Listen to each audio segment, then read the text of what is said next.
kelompok yang pro kepada seorang dai muda, ya ini adalah Gus Idam, dan kelompok yang kontra terhadap dai muda Gus Idam. Tentunya yang pro maupun yang kontra adalah sahabat kita semua. Baik pemikirannya itu pro, baik pemikirannya kontra, pasti punya alasan tersendiri. Jadi jangan menjadi dasar untuk kita berpecah belah. Kalau bisa Indonesia ini kalimatnya yang bagus-bagus saja ya. Nggak usah mengajak orang untuk membenci, menyerang, nggak usah. Jangan sampai seperti itu. Oke, kita masyarakat Indonesia, berarti seluruhnya ya, tidak boleh berkata-kata kasar, tidak boleh membenci. Oke, ini lebih spesifiknya diarahkan kepada yang kontra terhadap Gus Idam. Tidak boleh membenci, tidak boleh berkata kasar. Lantas, bagi Gus Idam sendiri ketika ngaji di majelis, ada yang mengingatkan tentang sopan santun di majelis, adab-adab di majelis. Tidak boleh merokok, tidak boleh berkata-kata kasar, tidak boleh merendahkan orang, tidak boleh membenci. Oke, sekarang begini, Gus Idam sendiri juga pernah merendahkan orang. Gus Idam sendiri juga pernah ya mengatakan masyarakat Indonesia tolol di suatu majelisnya, walaupun majelisnya ya, tapi ketika diupload ke sosial media sudah ranahnya umum atau publik, sudah pernah saya katakan kan. Jadi kalau mau aman ya nggak usah diupload di sosial media. Tolol. Kalau nggak mau dikritik lo ya. Oke, kita lanjut ya. Jadi untuk menyerang dai lah, saya nggak ngomong ulama karena Gus Idam juga ngaku bukan ulama. Gus Idam bukan ulama ternyata, saudara sebangsa tanah air. Saya kira Gus Idam itu ulama loh. Dalam berbagai bab agama dia bisa, dalam berbagai persoalan akidah dia bisa mengatasi, persoalan khilafiyah dia bisa mengatasi. Bahkan sampai ekspektasi saya mengatakan bahwa Gus Idam bisa menyelesaikan soal nasab. Tapi ternyata katanya yang pro dengan Gus Idam adalah dai, bukan ulama. Lantas bagaimana kalau bukan ulama? Dai pun juga harus berilmu, dai pun juga harus menguasai bidang studi keislaman. Coba masyarakat menilai sendiri apakah Gus Idam menguasai itu.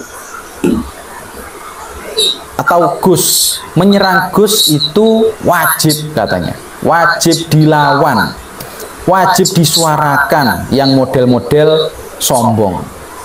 Menurut saya Gus Idam nggak sombong sih, nggak sombong. Cuman, jadi dia tidak terima kalau ada Gus diingatkan, ada Gus diluruskan. Karena namanya manusia ya, namanya manusia itu kadang salah, kadang tidak salah. Ya harus mengingatkan. Kalau tidak diingatkan bagaimana? Kalau misalkan Gus Idam mengatakan tolol, bodoh, masa nggak ada yang mengingatkan? Kacau nanti yang mendengar anak-anak kecil. Bisa dicontoh loh, seorang dai itu uswatun hasanah, suri tauladan yang baik bagi semuanya. Ketika dia mengucapkan hal yang salah, ya harus dikoreksi dong. Bocah rupanya kayak silit. Oke. Gaya bercandanya dengan jamaah ya seperti itu. Dan itu ngomongnya ke jamaah yang ada di depannya loh Pak. Bukan kepada Anda. Karena Anda tidak hadir di situ. Jadi nggak kepada Anda sasaran bercanda. Oh, sudah saya terangkan tadi ya.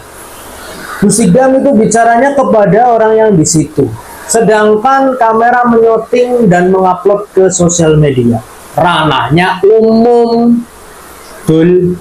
Ranahnya umum. Sudah. Oke. Jadi bukan individual lagi, tapi ranahnya umum. Bagaimana sih? Itu bukan Anda. Kalau mungkin sedang bergaya, itu kan menghadapnya jamaah, bukan bergaya artinya sombong, bukan kepada pembenci. Menurut dadi gitu loh. Menurut makin kemaki. Biar nggak semakin sombong katanya.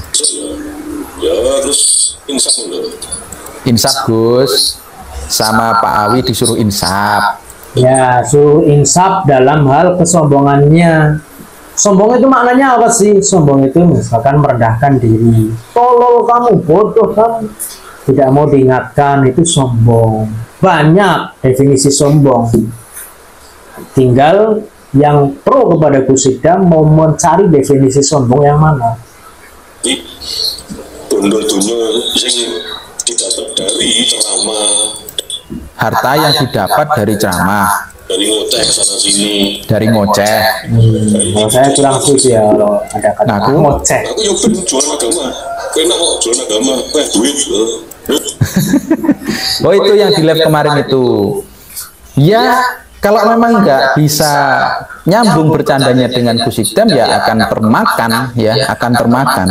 Makanya saran saya untuk mengikuti pengajiannya Gus Idam ini dari awal sampai akhir. Kalau bisa datang, datanglah kerutinan. Kalau nggak bisa, ikuti live-nya dari awal. Biar kalian ini nggak salah paham. Anda juga pasti tahu lah. Saya juga sering mengikuti live-nya Gus Idam. Tapi ketika saya menemukan hal-hal yang kurang pas, misalkan kategori merendahkan seseorang, dalam hati saya langsung salah ini, kurang pas ini. Sama saja kan, kita mengikuti live-nya Gus Idam maupun kita mendengar potongan video, kalau salah ya pasti ketahuan banget, jelas ketahuan di situ salahnya. Nggak bisa dibela lagi. Orang ini Gus Idam, bocah ini sore menindi. anak kemarin sore yang sombong. Ya walaupun mana kayak gini urusan. Kok nggak urusan gimana? Kok nggak urusan gimana? Serang terus saja, bully terus saja, sama apa? Ini loh. Sesama anak bangsa seharusnya saling mendukung. Apalagi Gus Idam targetnya kan jelas. Tujuannya itu jelas, teman-teman. Tujuannya jelas untuk memperbaiki akhlak garangan. Siapa yang ngurusin anak-anak nakal kalau bukan orang-orang salah satunya seperti Gus Idam? Hanya salah satu ya, Gus Idam ini hanya salah satu orang yang merangkul anak jalanan, anak nakal untuk diperbaiki akhlaknya. Kalau orang-orang baik seperti Gus Idam saja diserang, gimana Indonesia mau maju? Siapa yang menyerang? Orang mengkritik, mengingatkan.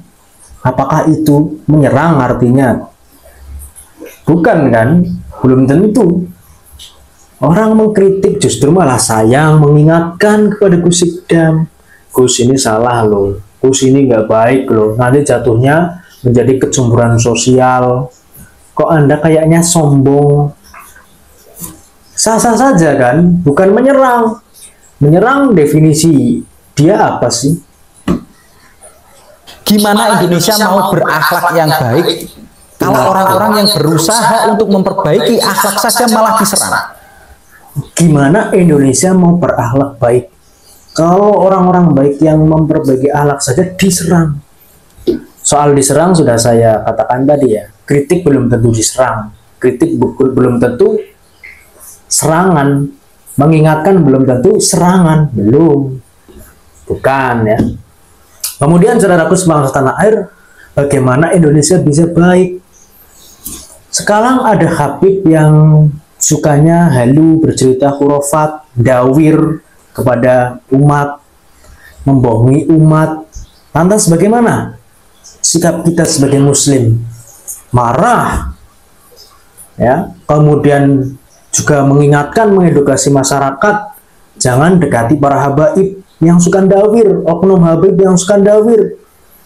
Lantas juga sikap para ulama harusnya seperti itu, karena itu sudah dijelaskan, apalagi nasabnya terputus.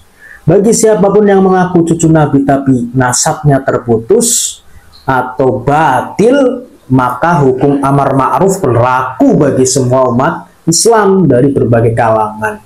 Ada ulama, ada kiai, ada gus, ada santri. Berlakulah al-amru bil ma'ruf wan nahi anil munkar. Kalau ada yang mungkin membiarkannya bahkan berteman dengan Habib, pasti yang tadinya suka dengan Gus Idam bisa menjadi kontra dalam bab nasab. Oke. Menurut kalian gimana? Gimana cara mengatasi anak-anak nakal? Di penjara. Apakah keluar dari penjara sudah pasti baik? Bukankah dengan adanya Gus Idam di sana memperbaiki akhlak anak jalanan atau anak nakal ini bukannya malah membantu? Lah kok malah diserang ini? Ya Allah, tujuannya apa sih Pak? Ya nggak ada tujuan apa-apa. Kalau mungkin ada yang kontra dengan Gus Idam dinilai serangan, lantas bagaimana dengan bangsa ini? Lantas siapa yang akan mengingatkan ulama? Sama saja pemerintahan.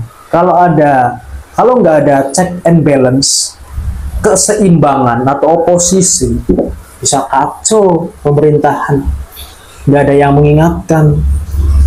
Artinya apa? Dalam hal ini netizen ya yang mengingatkan akhlak yang buruk dari Gus Idam mungkin ya, tolol, bodoh dan lain sebagainya, kok dinilai diserang. Kemudian terkait bab lain, sosok Gus Idam yang merangkul anak jalanan is okay. Tapi kalau ada seseorang Gus yang memberikan peringatan atau mengingatkan juga, entah itu metodenya mau dipakai atau tidak, terserah Gus Idam ya kan. Contoh Gus Tuba mengingatkan, dakwah dengan anak jalanan ya di jalanan, jangan dicampur, itu kata Gus Tuba, supaya tidak campur aduk, gak karu-karuan.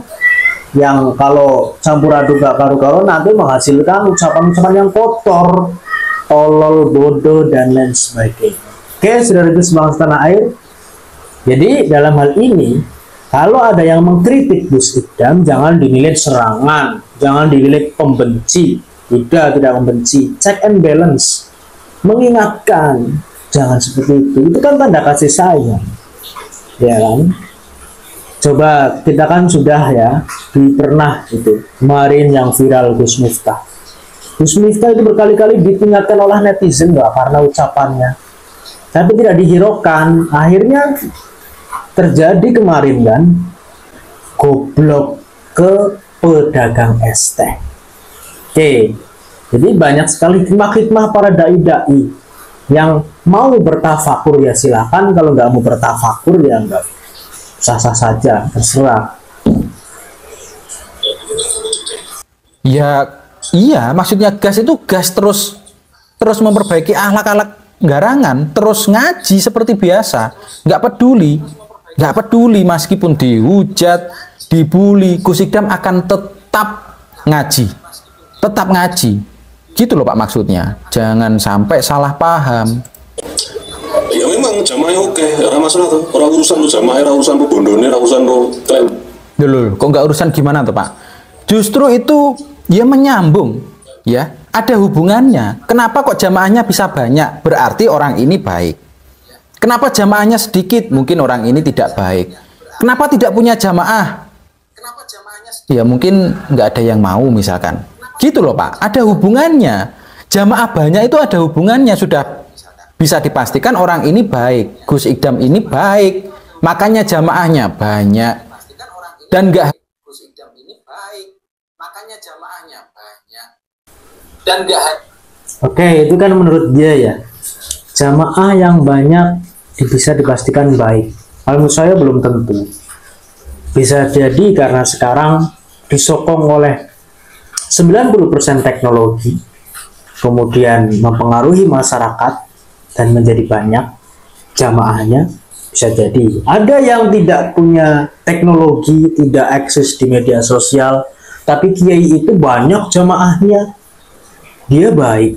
Ada yang banyak jamaahnya ya, tidak eksis di media sosial, buruk, pernah kena kasus. Ada yang banyak jamaahnya di media sosial viral, buruk juga, kena kasus juga banyak.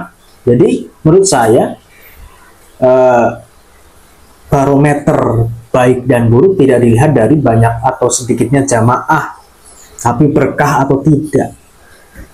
Ada seorang kiai yang rumahnya kecil tapi pondoknya besar, masjidnya besar. Kalau kita lihat dai-dai sekarang, pondoknya besar, rumahnya lebih besar. Entah itu berkah atau tidak, silakan masyarakat yang menilai. Atau mungkin itu diberi oleh politisi, ya nggak tahu juga. Karena kan banyak nih ya, kalau kemarin saya lihat itu di 2024, banyak ulama-ulama yang menjadi politikus, ya, 5 tahunan mengkonsolidasi jamaahnya untuk memilih. Kalau saya misalkan ya, saya nggak berani. Kalau misalkan saya di posisi punya banyak masa, saya tidak berani untuk memihak ke politik, memihak ke satu paslon. Takutnya nggak mensejahterakan masyarakat, saya juga ikut tanggung jawab.